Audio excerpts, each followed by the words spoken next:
Bismillahirrahmanirrahim. Assalamu alaikum dear students. How are you all? Hope you all are fine and doing very well.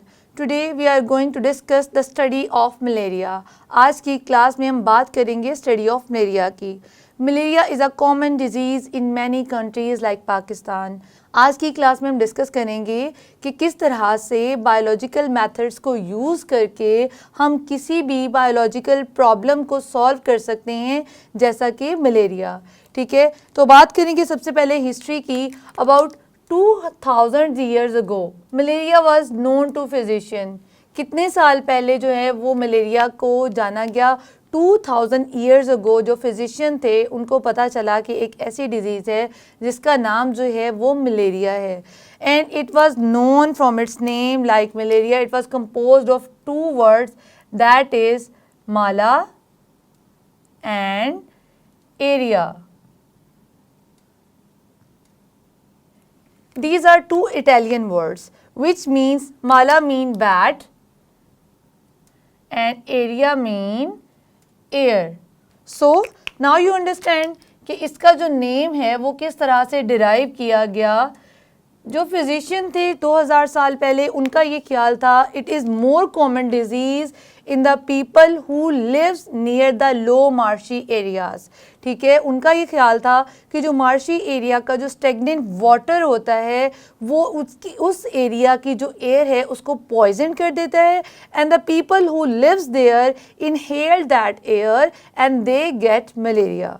ठीक है, उनका ये ख्याल था कि वो लोग जो मार्शी एरियाज़ में रहते हैं उनको जो है मलेरिया होने के चांसेस जो होते हैं वो ज़्यादा होते हैं. और क्यों होते हैं चांसेस ज़्यादा, ये एक हाइपोथेसिस था, ये एक मफरूज़ा था कि जो मलेरिया है वो किससे रिलेटेड है, मार्शी एरियाज़ से, क्योंकि उन लोगों में ये ज़्यादा पाया जाता था. अब मलेरिया को जो नाम है वो इसीलिए जो है वो बैड एयर से बनाया गया. ठीक है, ये एक इटालियन वर्ड है which means Mala mean bad and area mean air. अब उन साइंटिस्ट ने क्या किया, उन्होंने ये कहा कि वहाँ की जो स्टेगनेंट वाटर होता है मार्शेस का वो वहाँ की एयर को पॉइजन कर देता है और जो लोग वहाँ पे रहते हैं वो उस हवा में सांस लेते हैं और जो मलेरिया है वो उनकी बॉडी में चला जाता है. मीन एक जहर की तरह जो है मलेरिया एक पॉइजन एयर से उनके सांस के ज़रिए उनकी बॉडी में एंटर हो जाता है. But soon it was rejected. ये जो ख्याल था वो जल्द ही वो ख़त्म कर दिया गया क्योंकि कुछ लोगों ने वॉलेंटरीली क्या किया, उन्होंने मार्शी वाटर को ड्रिंक किया ताकि ये देखा जा सके कि आया कि जो मार्शी वाटर है वही कॉज है मलेरिया का या कि कुछ और कॉजेज़ हैं मलेरिया के.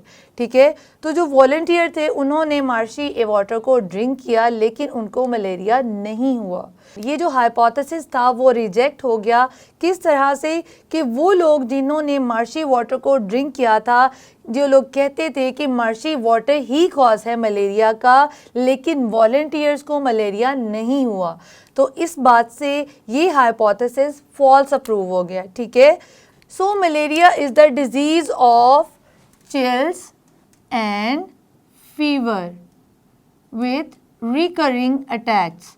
इसका मतलब है कि जब किसी बंदे को या किसी भी इंसान को मलेरिया होता है तो उसको चिल्स आते हैं, उसको फीवर हो जाता है और इसके रिकरिंग अटैक्स आते हैं.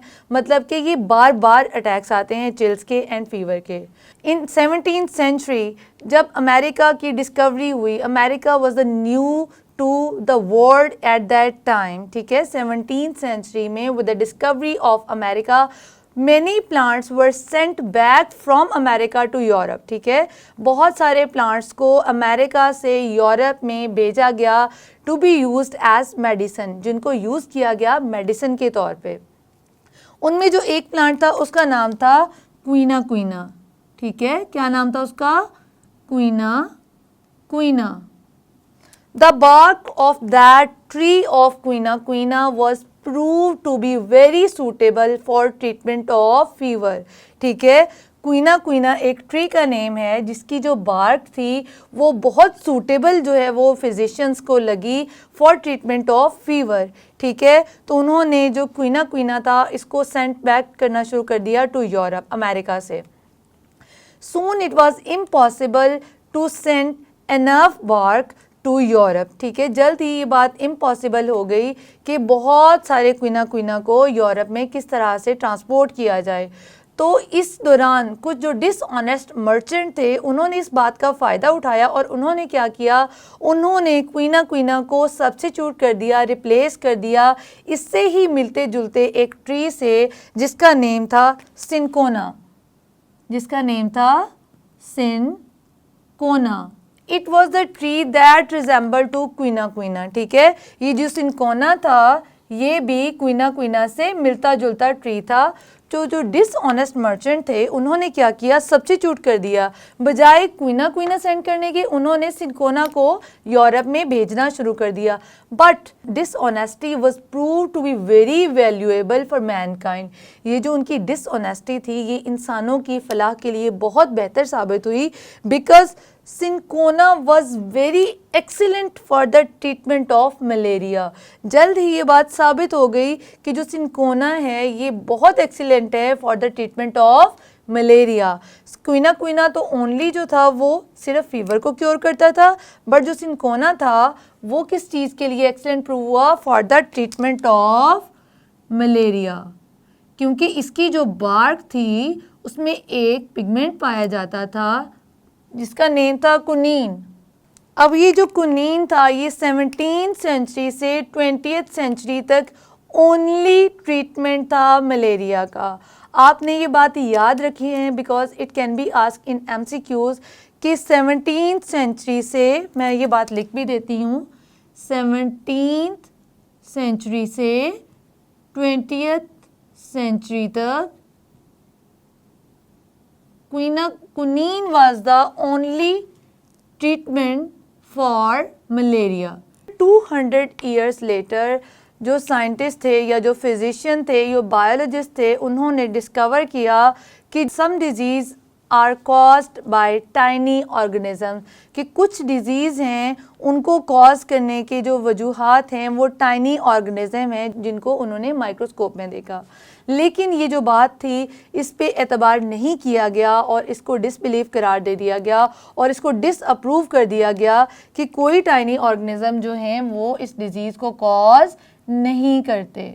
Up till that time, no one know the causes of malaria. इस वक्त तक किसी को भी मलेरिया के कॉजेज़ का आइडिया नहीं था। तो बच्चों आज की क्लास में हमने मलेरिया की हिस्ट्री को स्टडी किया, तो आपने बहुत अच्छे तरीके से इसको स्टडी करना है। मिलते हैं अपनी अगली क्लास में कॉजेज़ ऑफ मलेरिया के साथ, तब तक के लिए अल्लाह हाफ़िज़।